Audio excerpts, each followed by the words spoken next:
Thank you everyone for being here, and thank you to the Rojava Center for Strategic Studies for hosting us for this important conversation.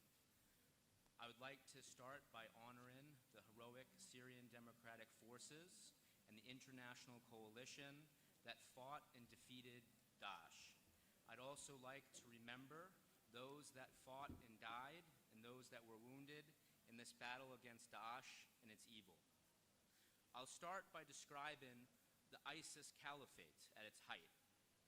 By the spring of 2015, at its height, ISIS controlled more than 104,000 kilometers squared. That would be the 105th largest country in the world. It would be larger than Jordan, United Arab Emirates, Bahrain, or Lebanon. Daesh controlled more than 40% of Syrian lands. It ruled over more than 35% of Syria's pre-war population.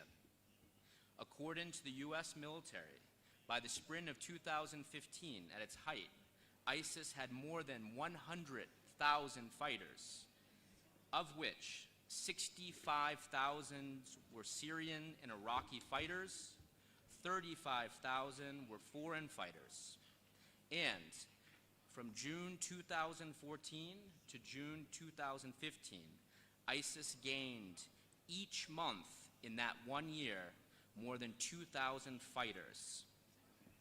What was the strategy that ISIS pursued?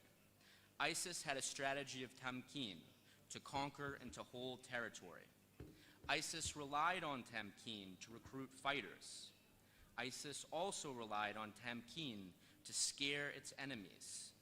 ISIS governed, administered, and provided security because it knew that if it controlled the Caliphate, it would have major ability to use that for propaganda and to recruit. By controlling territory, ISIS controlled oil resources, trade, and smuggling. ISIS also controlled military resources captured from the Syrian and Iraqi militaries. By using the money and military resources that ISIS was able to gain by fighting without war, ISIS could buy the support of tribes by controlling sheikhs and important people. ISIS could buy the support of armed groups in Syria and Iraq. It could pay for salaries for foreign fighters.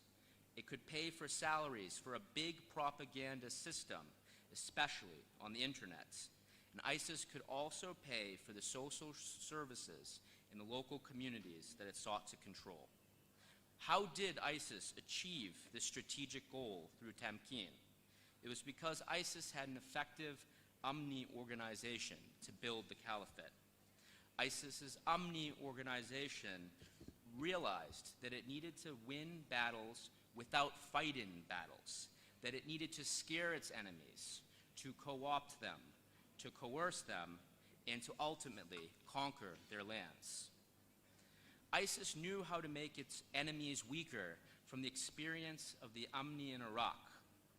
ISIS knew that the best way to defeat its enemies was to kill their leaders and the important people in their communities first. ISIS knew that it could make tribes, armed groups, and local civil society weaker by using this method.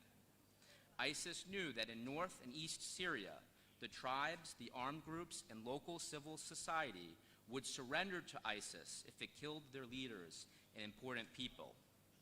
ISIS did this by creating networks, intelligence networks, in the tribes, in the armed groups, and in the local civil society. It had spies and assassins in many areas of North and East Syria.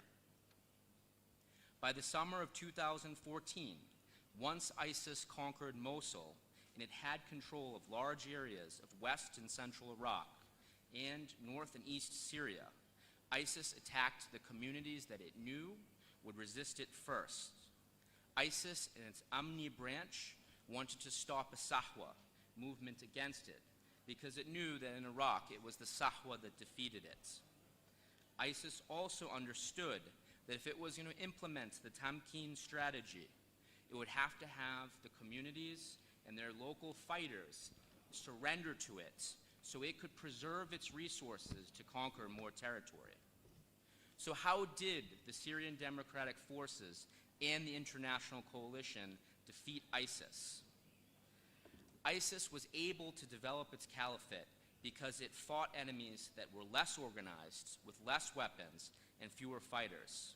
When the international coalition gave the Syrian Democratic Forces the advantage of an air force, ISIS could not defend all the territory it controlled. From the Battle of Shadadi to the Battle of Baghuz, from the year 2016 to the year 2018, ISIS could not use the tanks, big groups of war trucks, or the artillery it could have to attack its enemies. From the Battle of Shadadi on, in the spring of 2016, ISIS made the wicked decision to force its enemies to fight it in cities, to have small teams of snipers, to use mines, suicide trucks, and car bombs to try to kill and wound its enemies. ISIS also developed the most evil strategy of all. Starting at the Battle of Raqqa and also in the Battle of Mosul, ISIS decided that the advantage of air power that the coalition gave the Syrian Democratic Forces was too much for it to defend cities. And as a result, it masked civilians in buildings where it had its sniper teams. The ISIS Amni branch wanted to force the international coalition and the Syrian Democratic Forces to kill civilians so it could use it for propaganda purposes. So there are four conclusions that we can draw from ISIS's military strategy. First, the ISIS Amni organization was the reason why ISIS won so much territory without fighting many battles. Second, ISIS is good at adapting to changes in the war, and it showed it could successfully do this twice during the war against the international coalition and the Syrian Democratic Forces. ISIS first changed to fight in big battles in the larger cities and no longer defended all the territory that it had gained. Second, ISIS developed the evil strategy of using civilians in buildings as a shield so it could try to defeat the advantages of the international coalition and the Syrian Democratic Forces. Third, ISIS was able to take large amounts of heavy weapons from Iraq and Syria to use it against its enemies, to scare them and to force them into surrendering. Last, and this is most important for the international coalition and the Syrian Democratic Forces, the ISIS Amni organization has a strategy to go back to guerrilla warfare, to go back to trying to control the night, to use the Amni organization and its sleeper cells to try to make it impossible for the Syrian Democratic Forces and the international coalition to build governance, administration, security, and to promote trade so that the local people see there is a better alternative to ISIS. And that will be the most challenging and difficult ISIS strategy to defeat. Thank you.